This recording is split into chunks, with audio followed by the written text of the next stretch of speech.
ஈஸியா ஒரு பிரேக்ஃபாஸ்ட் செய்யணும்னு நினைக்கிற எல்லாருக்குமே வணக்கம். இன்னைக்கு ரொம்ப ஈஸியா ஹைதராபாத் ஸ்டைல்ல ஒரு காராபாத் எப்படி செய்யலாம் அப்படிங்கிறத தான் பார்க்க போறோம். இதுக்கு நிறைய பொருட்கள் தேவைப்படும் அப்படின்லாம் நீங்க யோசிக்கவே வேண்டாம். உங்க வீட்டில் எப்பவும் இருக்கிற 1-2 பொருட்கள் இருந்தாலே போதுமானது. செம்மையா செஞ்சு முடிச்சிடலாம். இந்த மாதிரி செஞ்சு கொடுத்தீங்கன்னா இதுவரைக்கும் உங்கள் வீட்டில் வேணான்னு சொன்ன குழந்தைகள்லாம் வேணும்னு சொல்லி வாங்கி சாப்பிடுவாங்க. இப்போ அதை ரெடி பண்ணுறதுக்கு ஒரு சின்னதாக ஒரு மிக்ஸி ஜார் எடுத்துகிட்டு ஒரு 2 தக்காளியை மட்டும் உள்ளே சேர்த்துக்கிறோம். இது ஒரு 100 கிராமுக்குள்ளே இருக்கும். இது கூடவே ஒரு 50 ml மட்டும் தயிர் சேர்த்துக்கலாம். அடுத்ததாக ஒரு 1/2 டீஸ்பூன் தனி மிளகாய் தூளை உள்ளே சேர்த்துக்குருவோம். இப்போ இந்த மூணையுமே நல்ல ஒரு பேஸ்ட்டாக அரைச்சி எடுத்துகிட்டு வந்துடலாம். இந்த அளவுக்கு நல்லா நைஸாக அரைச்சி எடுத்துகிட்டு வந்துட்டோம். இது அப்படியே ஒரு பக்கம் இருக்கட்டும். அடுத்ததாக அடுப்பில் ஒரு சின்ன பாத்திரத்தை எடுத்து வச்சுட்டு சின்ன குழிக்கரண்டியில் 2 குழிக்கரண்டி அளவுக்கு சமையல் எண்ணெய் சேர்த்துக்குருவோம். எண்ணெய் நல்லா சூடாகி வரட்டும். எண்ணெய் சூடான உடனே 1/2 டீஸ்பூன் கடுகு, 1/2 டீஸ்பூன் உளுந்து, 1/2 டீஸ்பூன் சீரகம், 1 டீஸ்பூன் கடலைப்பருப்பு இது எல்லாத்தையுமே உள்ளே சேர்த்து நல்லா பொரிய விட்டுறலாம். இப்போ 4மே நல்லா பொரிஞ்சு வந்துருச்சு. அடுத்ததாக ஒரு 100 கிராம் பெரிய வெங்காயத்தை நல்லா பொடுசாக வெட்டி வச்சுருக்கிறோம். அதையும் உள்ளே சேர்த்துட்டு கலந்து விட்டுறலாம்.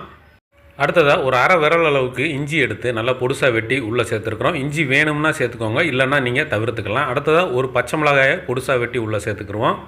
இது கூட ஒரு 10 முந்திரியை சேர்த்துருவோம். முந்திரி சேர்த்து செய்யும்போது குழந்தைங்கள்லாம் ரொம்பவே விரும்பி சாப்பிடுவாங்க.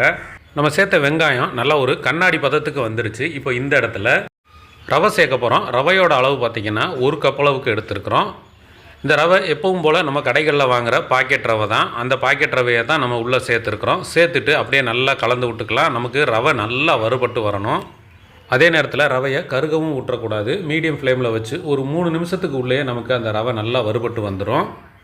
இப்போ பார்த்தீங்கன்னா தெரியும், ரவை நல்லா வறுபட்டு வந்துருச்சு. இந்த இடத்துல நம்ம ஏற்கனவே அரைச்சி வச்சுருக்கிற தக்காளி பேஸ்ட்டை உள்ளே சேர்த்துடலாம். சேர்த்துட்டு அப்படியே கலந்து விட்ருவோம். இந்த தக்காளி பேஸ்ட்டு சேர்த்து செய்யும்போது அந்த காராபாத்தோட டேஸ்ட்டு பார்த்தீங்கன்னா அல்டிமேட்டாக இருக்கும். கண்டிப்பாக ட்ரை பண்ணி பாருங்கள். இப்போ தக்காளி பேஸ்ட்டை சேர்த்துட்டு 1 நிமிஷம் மட்டும் கலந்து விட்டாலே போதுமானது. அடுத்ததாக இதுக்கு தேவையான தண்ணி சேர்க்க போகிறோம். தண்ணியோட அளவு பார்த்திங்கன்னா 1 கப்பு ரவைக்கு 2 கப்பு தண்ணி வச்சா போதும். தண்ணியை நல்லா சூடு பண்ணிவிட்டு ஊற்றுங்க. பச்சை தண்ணி ஊற்ற வேண்டாம். இந்த தண்ணியை சேர்த்துட்டு அப்படியே விடாமல் கலந்து விட்டுக்கிட்டே இருப்போம். நீங்கள் பார்க்கும்போது சின்ன கட்டிகள் இருக்கிற மாதிரி தெரியும். ஆனால் நம்ம விடாமல் கிண்டும் போது கொஞ்சம் நேரத்துலேயே அந்த கட்டிகள் எல்லாமே உடப்பட்டுரும். இப்போ சூடான தண்ணி சேர்த்து ஒரு நிமிஷத்துலேயே பார்த்தீங்கன்னா இந்தளவுக்கு நல்லா கெட்டியாகி வந்திருக்குது. இந்த இடத்துல முக்கியமான பொருள் என்னென்னா உப்பு. இதுக்கு தேவையான உப்பு ஒரு 1/4 டீஸ்பூனை சேர்த்துட்டு நல்லா கலந்து விட்டுருவோம். அடிப்பிடிச்சிடாத அளவுக்கு விடாமல் அப்படியே கிண்டி கொடுத்துக்கிட்டே இருக்கலாம். நமக்கு அந்த தண்ணியிலே ரவை இன்னும் கொஞ்சம் நல்லா வெந்து வரணும். இப்போ தண்ணி சேர்த்து கிண்ட ஆரம்பித்து சரியாக 4 நிமிஷம் தாங்க ஆகிருக்குது. இந்தளவுக்கு நல்லா கெட்டியாகி வந்திருக்குது. இந்த ஒரு பக்குவத்துக்கு இருந்தாலே போதுமானது. நம்ம எடுத்து வச்சு சாப்பிடும்போது நல்ல உதிரியாக கிடைக்கும்.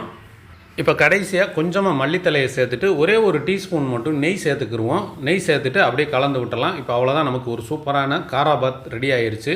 கடைசியாக இந்த நெய் சேர்த்து இறக்கும்போது நமக்கு சாப்பிடும்போது பார்த்திங்கன்னா அவ்வளவு மனம் இருக்கும். கண்டிப்பாக இந்த மாதிரி ட்ரை பண்ணி பார்த்துட்டு எப்படி இருக்குங்கிறத மறக்காமல் கமெண்ட்டில் சொல்லுங்கள். நம்ம அடுத்த வீடியோவில் சந்திக்கலாம். நன்றி.